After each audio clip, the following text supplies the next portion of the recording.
आज हम लोग क्लास 10 का क्वाड्रेटिक इक्वेशन का एक्सरसाइज सेकंड मतलब 4.2 पढ़ने वाले हैं। 4.1 हम लोग पूरा कंप्लीट कर चुके हैं। यहाँ पे रूट्स निकालने के लिए दिया हुआ है क्वेश्चन है। अभी ये 5 क्वेश्चन ही आज करेंगे आज के लेक्चर में। यहाँ तक ये 5वां क्वेश्चन था। यहाँ पे देखने वाले हैं कि फैक्टराइजेशन मेथड से कैसे रूट निकाला जाता है। तो हम पहले बता देते हैं कि इसके कोफिशिएंट एक्स स्क्वायर का जो कोफिशिएंट होता है, यहाँ पे वैसे कोफिशिएंट में इसका कुछ भी नहीं है तो मान लेते हैं हम 1, और जो कांस्टेंट वैल्यू होता है उसको आपस में मल्टीप्लाई किया जाता है। जैसे 1 × 10 हो गया ना, 1 × 10 हो गया तो बच गया 10। अब इस 10 को 3 लाने का प्रयास करना है ऐसे कि ये 3 इसके मतलब एक्स का कोफिशिएंट आए जो माइनस में 3 हो। तो 10 को हम लोग ना कैसे उसको प्राइम फैक्टर में पहले तोड़ देते हैं। जैसे 10 क्या है, 2 और 5, तो 2 और 5 तो हमको मिल गया। अब ये 2 और 5 से हमको 3 लाना है, और 3 कैसा होना चाहिए, माइनस में होना चाहिए, ये चीज़ ध्यान देना है। तो यहाँ पे हम लोग -5 ले लेते हैं और ये +2 ले लेते हैं। समझ में आ गया। तो यहाँ पे ये एक्स स्क्वायर हो जाएगा, और -3x को क्या कैसे कैसे लिखेंगे, ये फॉर्म अभी जो बताएं, -5x + 2x -10 = 0। अभी समझ में नहीं आया होगा तो फिर अभी या इसमें बताएंगे तो समझ में आ जाएगा। तो यहाँ पे फिर क्या हो गया, एक्स स्क्वायर एक्स यहाँ से कॉमन ले लो तो यहाँ बचेगा x - 5 + 2 यहाँ से कॉमन ले लो तो बचेगा x - 5 = 0। यानी x - 5 और x + 2 = 0। यानी x का वैल्यू तो हो जाएगा 1, तो x का वैल्यू x - 5 = 0, यानी x = 5 हो जाएगा, और एक हो जाएगा x का वैल्यू -2। यही x का 2 वैल्यू आने वाले हैं, इसके 2 रूट्स आने वाले हैं। ठीक है। अच्छा, यहाँ पे अब देखो सेम स्टेटमेंट, एक्स स्क्वायर का कोफिशिएंट क्या है, 2, और कांस्टेंट वैल्यू है 6। तो 2 और 6 का मल्टीप्लाई करोगे तो आएगा कितना, 12। अब 12 को प्राइम फैक्टर्स में इसके तोड़ दो तो 2 × 6 = 12 और 2 × 3 = 6। अब है 2 2 3। अब इसको कैसे भी सॉल्व करके हमको +1 लाना है, +1 लाना है। तो 2 2 × 4, 4 और 3 के रेस्पेक्ट में करोगे तो 4 प्लस में रहेगा और 3 माइनस में रहेगा। तो ये दोनों मिलकर क्या बनने वाले हैं, +1 बनने वाला है। कैसे कि हम अगर 2x² ले लें प्लस ये जो फैक्टर्स होते हैं इसको बस x को तोड़ने के लिए काम आता है। जैसे यहाँ भी 10 को हम 2 और 5 के रेस्पेक्ट में किए और लाना क्या चाह रहे थे, -3 लाना चाह रहे थे। वैसे ही यहाँ पे इसको 12 को तोड़ने के बाद प्राइम फैक्टर्स में हम इसको लाना क्या चाह रहे थे, +1 लाना चाहते थे, एक्स का कोफिशिएंट लाना चाह रहे थे। ध्यान से इस बात को समझने की जरूरत है। ठीक है। तो यहाँ पे लिखेंगे 4x, और क्योंकि हमको x चाहिए सिर्फ, तो 4x से माइनस कर देंगे 3x। और ये कैसे माइनस कर रहे हैं, यहाँ इसी से माइनस होना चाहिए, यहाँ जो वैल्यू मिला है वही सब यूज होना चाहिए। ये नहीं कि अपने आप से कुछ भी माइनस कर रहे हैं, यहाँ का वैल्यू को ही यूज करना है। तो 4x - 3x -6 = 0। तो यहाँ से 2x कॉमन ले लेंगे, तो यहाँ 2x कॉमन लेंगे तो बचेगा क्या, x प्लस यहाँ बच जाएगा 2, और यहाँ से -3 कॉमन ले लेंगे तो यहाँ बचेगा x + 2 = 0। यानी x + 2 × 2x - 3 = 0।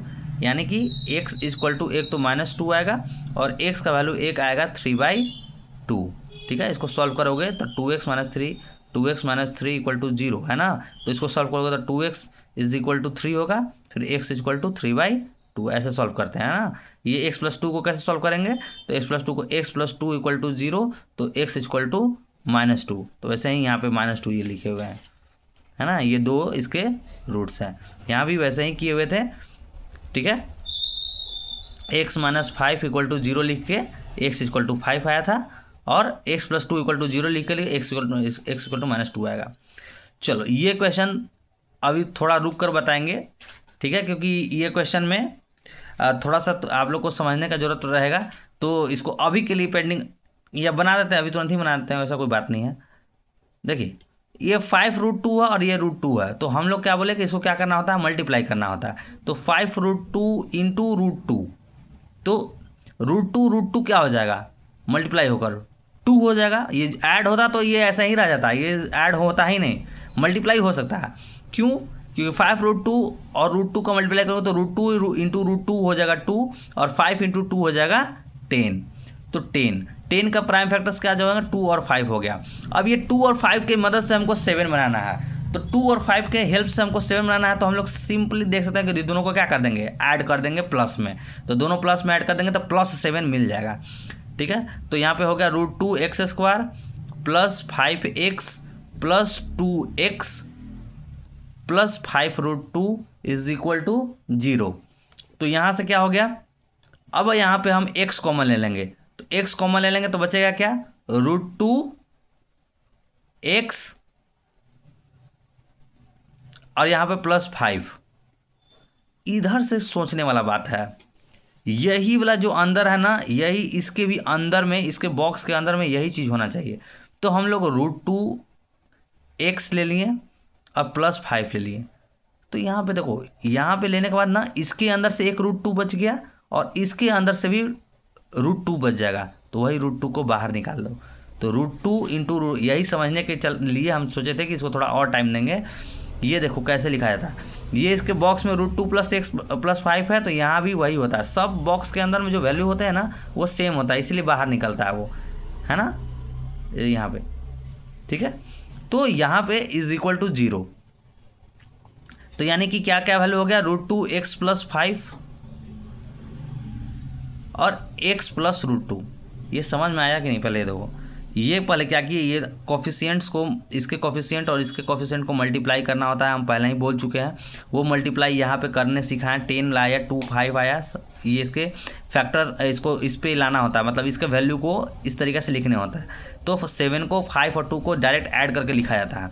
उसके बाद यहाँ से इस पहले वाले वैल्यू से हमको कुछ कॉमन नहीं मिल रहा था, x छोड़कर, तो हम x कॉमन लिए, तो अंदर में √2x + 5 मिला।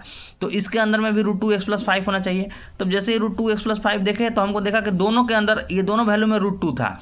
यहाँ तो √2 तुमको साफ साफ दिख रहा था, और इसका √2 लिए थे तो √2 बच गया था। ये मल्टीप्लाई करके एक बार तुम खुद चेक करना, यही वैल्यू देगा, ये वैल्यू देगा। ठीक है, तो कुछ भी गलत तरीक़ा से इसको लिखा नहीं गया है। उसके बाद ये इज इक्वल टू 0 हो गया। तो यहाँ पे हम तुमको बताएं कैसे करना है, इसको इधर कर देते हैं। ये हो गया, मान लो एक तरीके से √2x + 5 = 0। तो यहाँ पे हो गया √2x = -5, तो x = -5/√2। तो यहाँ से मिल जाएगा तुमको x = -5/√2। और यहाँ पे क्या मिलेगा, x + √2 = 0 दिया है, तो x = -√2। तो x मतलब x = -√2, यही यहाँ पे दो वैल्यू है। उसके बाद ये क्वेश्चन में देखो क्या है, इस क्वेश्चन में है क्वेश्चन नंबर 4। यहाँ पे 8 है, तो ये ऐसा वाला तो हम लोग अभी तक सॉल्व नहीं किए हैं। तो क्या कर दो, सब पूरे इक्वेशन में 8 से क्या कर दो, मल्टीप्लाई कर दो। तो 8 यहाँ मल्टीप्लाई कर दोगे तो 8 दूनी 16 x² हो जाएगा। यहाँ मल्टीप्लाई करोगे तो -8x हो जाएगा। और यहाँ पे करोगे तो 8 ऊपर रहेगा, 8 नीचे भी हो जाएगा, तो यहाँ पे 1 हो जाएगा। और इसको मल्टीप्लाई करो किसी भी नंबर से, कोई मतलब ही इसको नहीं है। 0 × 8 0 ही हो जाएगा। अब यहाँ पे हमको क्या मिला, इसके कोफिशिएंट 16 है, इसका कोफिशिएंट 1 है, तो मेरे पास मिला 16। जो मल्टीप्लाई करोगे तो मिलेगा 16, और 16 से हमको 8 लाना है। तो ऑब्वियस सी बात है, 16 को 4 × 4 के फॉर्म में लिख सकते हैं, और 4 4 दोनों माइनस में रखेंगे तो -8 मिल जाएगा, है ना। 16 को 4 × 4 लिख सकते हैं, और दोनों अगर माइनस में रखेंगे तो -8 मिल जाएगा। तो वही करने वाले हैं हम। 16x² -4x + 1 = 0। यहाँ से क्या कॉमन ले सकते हैं, 4x कॉमन ले सकते हैं, बचेगा क्या 4x, और यहाँ बचेगा -1। तो यहाँ भी इस बॉक्स में क्या बनना चाहिए, 4x -1, लेकिन यहाँ -4x + 1 था, तो यहाँ पे क्या करना पड़ेगा, -1 को कॉमन लेना पड़ेगा। तो -1 कॉमन ले लिए, तो यहाँ पे बच गया क्या, 4x -1 और 4x -1, दोनों जगह पे 4x -1 बच गया, = 0। तो इसको सॉल्व करने के लिए बता चुके हैं कैसे सॉल्व करते हैं। 4x -1 = 0, 4x = 1, x = 1/4। तो यहाँ पे क्या क्या आएगा, x = 1/4, और यहाँ भी वही सेम नंबर आ रहा है, x = 1/4। तो ये हो गया इसका सॉल्यूशन। और लास्ट क्वेश्चन अब आ गए, इसमें 100 है और 0 है, मतलब 100 × 1 है, तो मेरे पास 100 है, इसको लाना कितना है, 20। कैसे लाएंगे, तो इसको लाने के लिए क्या 100 को लाना है 20, तो 100 को कैसे लिख सकते हैं, 10 10 जा 100, 10 से 10 का मल्टीप्लाई करोगे तो 100 आएगा, और ये दोनों माइनस में रहेगा तो कोफिशिएंट जो माइनस उसका 20 है वो मिल जाएगा, क्योंकि -10 प्लस -10 इक्वल टू -20। तो ये कैसे तोड़ा जाता है, इस चीज़ को बहुत ध्यान से समझना होता है, ठीक है।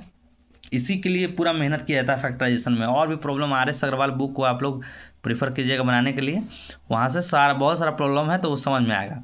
तो 100x², अच्छा -20x को कैसे लिखेंगे, 10 10 के फॉर्म में, ये चीज़ें अभी सिखा चुके हैं ऊपर में। तो इसको लिखेंगे -10x, यहाँ पे भी लिखेंगे -10x + 1 = 0। अच्छा, ये आगे वाले पहले दो में से क्या कॉमन ले सकते हैं, तो कॉमन ले सकते हैं हम लोग 10x। तो 10x कॉमन ले लिए तो यहाँ बच क्या गया, 10x इसमें बच गया, और यहाँ पे -1। तो इसके बॉक्स में भी क्या होना चाहिए, 10x -1 यहाँ, लेकिन -10x -1 है, यानी -1 कॉमन लेना पड़ेगा, = 0। एकदम प्लस 10x -1 होता तो प्लस ही रहता, लेकिन माइनस यहाँ 10 के पास यहाँ प्लस है तो इसमें माइनस है, और यहाँ 1 के पास माइनस है तो यहाँ प्लस है, तो इसका मतलब -1 कॉमन लेना पड़ेगा। तो यहाँ पे मिल गया क्या, 10x -1 × 10x -1 = 0। इसका मतलब क्या हो गया, अभी इसको सॉल्व करने जानते हैं हम लोग। 10x -1 = 0 का मतलब हो गया 10x = 1 और x = 1/10। तो यहाँ से x = 1/10 आएगा, और ये भी तो सेम वैल्यू ही है, तो यहाँ भी x = 1/10 आएगा, ठीक है। तो ठीक है, आज यहीं पे समाप्त करते हैं।